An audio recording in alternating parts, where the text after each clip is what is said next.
Here we have a series parallel circuit. We know this, we can follow the current from here, coming across through this resistor, and we notice the current divides through here and here. So this part is in series, but this part here is in parallel.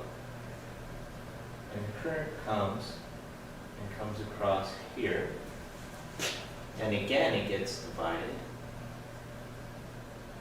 and comes back and all the way back to the source. So we know that these three are in series, and these two resistors and these two resistors are in parallel with each other.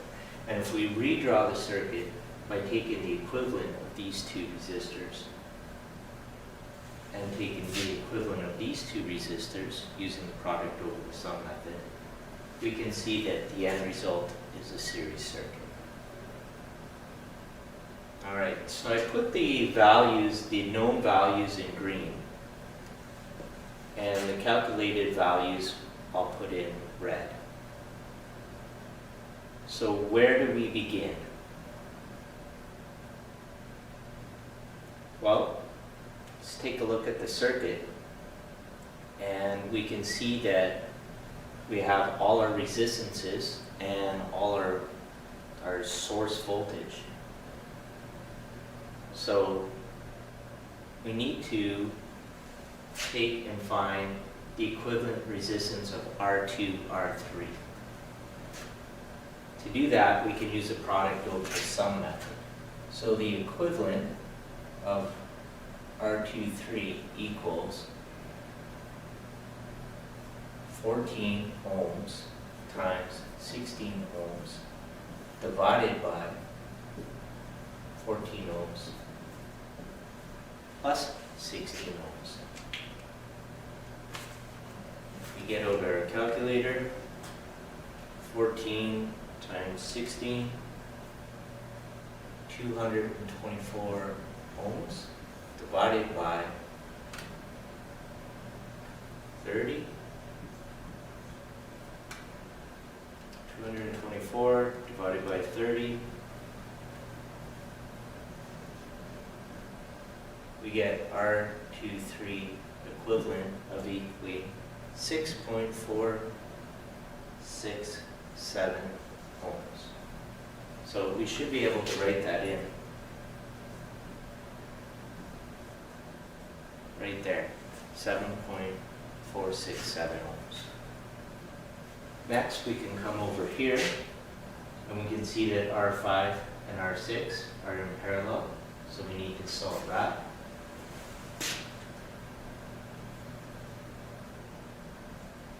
And again, we can use a product over the sum method.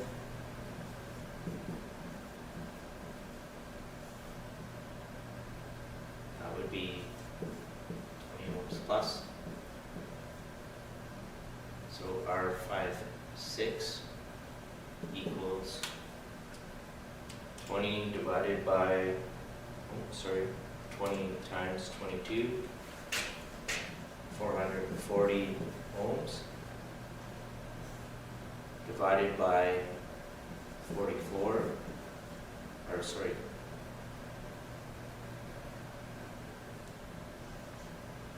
ohms. R56 equals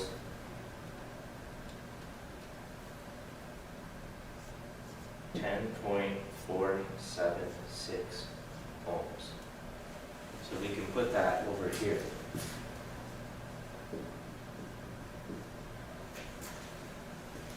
Alright, next thing.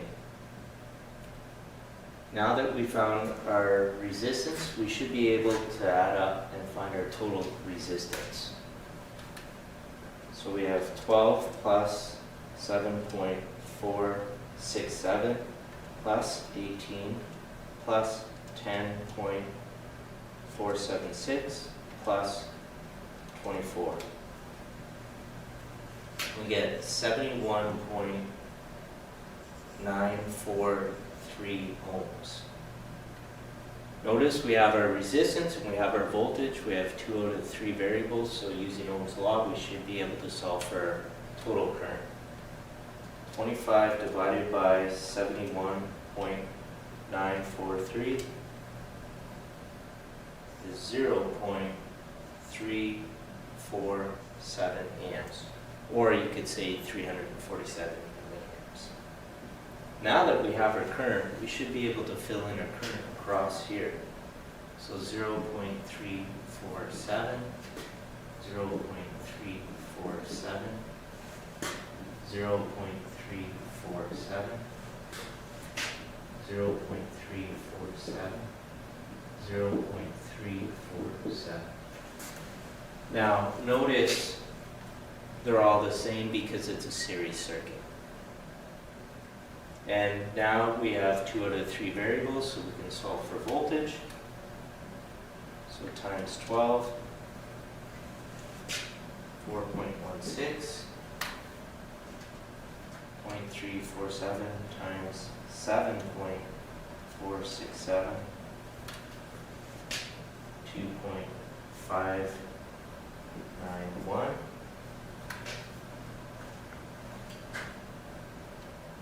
18 times 0.347, 6.246, 0.347 times 10.476 is 3.635. And the last one over here, we have 0.347 times 24, and it's 8.328. Now, this resistor hasn't changed, so we can transpose these values up, transpose that one, and transpose this one. These ones will be a little bit different. So I'll just transpose them.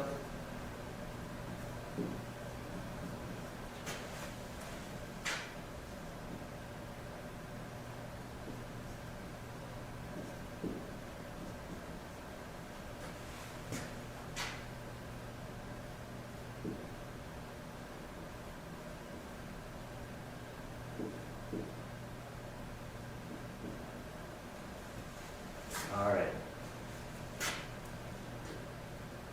So the current is going to get divided here in this parallel branch, but the voltage will remain the same here and here. So we can add that in, 2.591,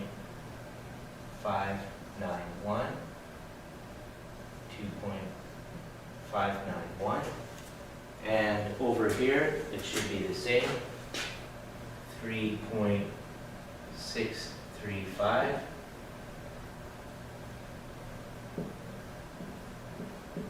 And same with on this resistor.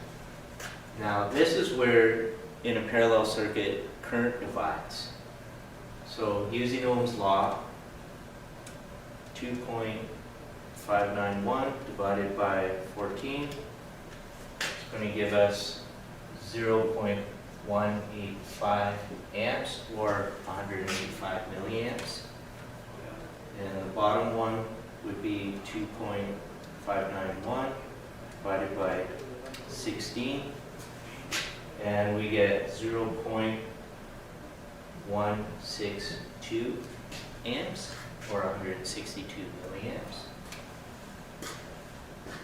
And we'll do the resistor 5, 3.635 divided by 20, and that's 0.182 amps. 3.635 divided by 22, 0.165 amps. So if we notice, we have our total current is 0.347, And part of the current gets divided up this way, 0.182, and comes this way is 0.165.